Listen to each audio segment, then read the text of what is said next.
We are led straight to work, thanks to the French actions against us.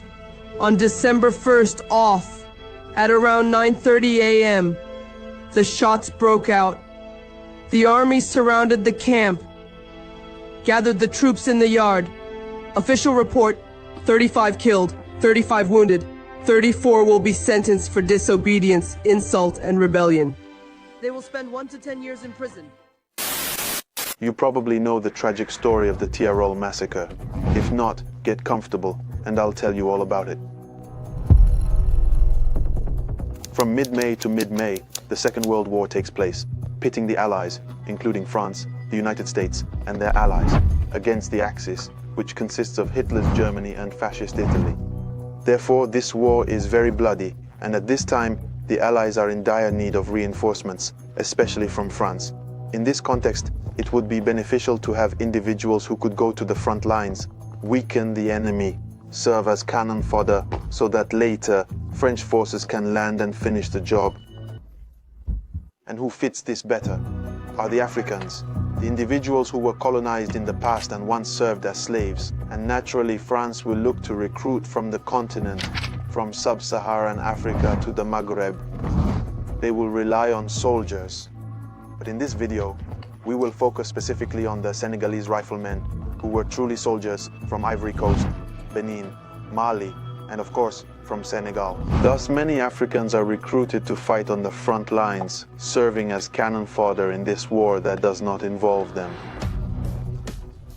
So they will engage in battle, resulting in many African deaths, but there will also be many prisoners, as the Germans will capture these African soldiers. They will place them in Nazi camps, where they will live for almost 4 years, in conditions I cannot describe, you can imagine. Fortunately, at the conclusion of World War II, Germany was warmly embraced and compelled to release a significant multitude of prisoners who had been detained. So, among those prisoners, they will release the famous Africans, about 1,600 of them. When these Africans are freed, the war is over, and France must proceed with the whitening of its troops. Because these blacks who fought like animals for France should not remain in the army, and the French army must be white. This for me is not a problem. If the French army has to be white, then it must be white. The real issue is that before these soldiers returned to Africa, there was a contract stating they were to receive part of their pay before leaving and the other part once they arrived in Africa. They must depart from Brittany, take a boat to reach Senegal, and they are given nothing. They received absolutely nothing. And at the moment of boarding the boat, 298 or 300 soldiers refuse to fly unless they get paid. So they aren't leaving on the boat. So the vessel departs from Brittany. And when they get to Morocco, there are already some tensions. The soldiers, the Senegalese soldiers, the Hindu center, are getting ready. They demand their pay. They manage to settle things. They arrive at Thiaroye, a few kilometers from Dakar. This is really the base where they will be, before being dispatched to their respective home countries. Let's talk less and focus on the core of the issue. In reality, the soldiers, the Senegalese forces, after being freed from captivity, they were supposed to receive a quarter of their pay for their service, and once they were in Senegal, they would get the rest. At takeoff, they received nothing. Now they arrive in Senegal. They should naturally receive their full amount. Thus, the soldiers arrive at Thiaroye, and there they should receive what they are owed before leaving for their home countries. According to the schedule, on November 27th, a train is set to leave from Thiaroye.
that there were no weapons in the depot, so this is a fable.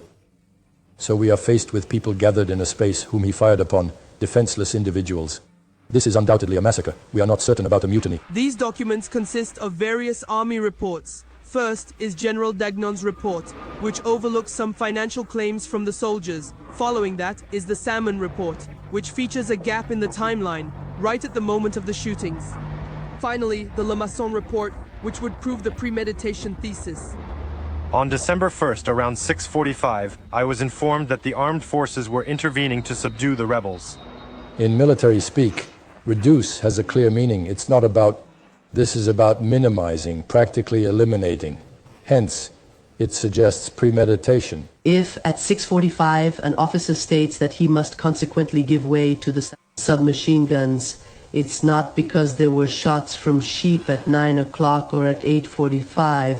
It's not because there was pressure, so it was made a decision in advance. I'm not sure if you understand that people have risen. They live their lives without issues. There have been wars that do not affect them. We convinced them at the same time. We forced them to go fight. We promised them a salary that is, by the way, 10 times less than what the regular French forces were earning, even though they were the ones going to the front lines. We have arranged a payment for them. Account not yet finalized, payment scheduled. For that soldier once they arrived in Senegal. They got nothing, and as a final reward, they were assassinated. The most scandalous part is that Marcel Dagnon even wrote a report stating there were only 35 deaths. That's it. Thus these soldiers were killed. They fought for France. I feel this story needs to be known by all Africans, since history enables us to not repeat the same errors later. Your ancestors, grandparents, and great-grandparents fought for France, and in return they were killed by gunfire, by rifles, like animals. This video is not intended to foster hatred towards anyone, but history needs to be known. It should not be hidden.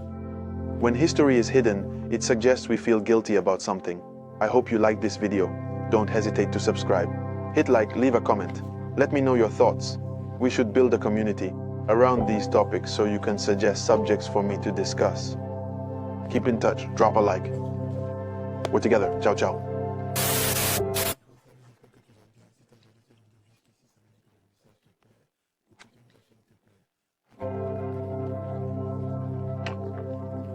This mission to promote Afro-culture,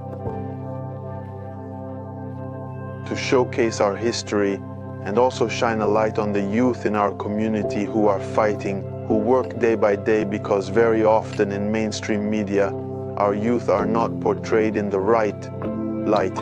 So with that goal in mind, I started several projects. I have a podcast where I often publish episodes here.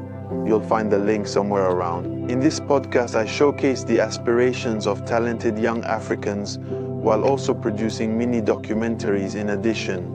Last summer, at the end of the year, where I encountered young fighters, young people doing aquaculture, young people playing football, and young people doing photography. This documentary is in the editing stage. It will be out soon, in about 2 weeks. I depend on you to watch the videos, share them, and share your opinions. It isn't perfect. It's still in progress, since the short-term plan is to replicate this project in the Paris region and in Guinea, Burkina Faso, Senegal, and Mali. In short, you got it. Let's support each other in valuing our youth, emphasizing the people in our community, and shining a light on those who are fighting while remembering history, the history that has been hidden, the history that is not shown to us. Together we can go very, very far. Thank you for watching this video. Please subscribe, like, share, and leave a comment so that the algorithm can suggest our content to people in the community, to those who